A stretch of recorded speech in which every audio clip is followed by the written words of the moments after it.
Hey everyone, welcome to Online Help Guide. Today in this video, I'm going to show you how to download and install Peachat application on Android. So without any further ado, let's get started. Simply open up your Google Play Store. Tap on the search bar on the top left corner. Search for Peachat. Click on the search icon on the bottom right corner. Tap on Install button.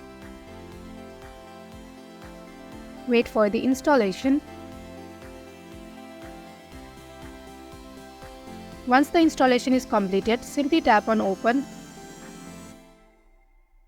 And that is how you can easily download and install Peachat application on Android.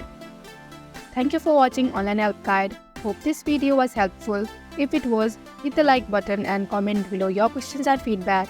Also, if you are new to our channel, subscribe and hit the bell icon so that you do not miss our upcoming videos.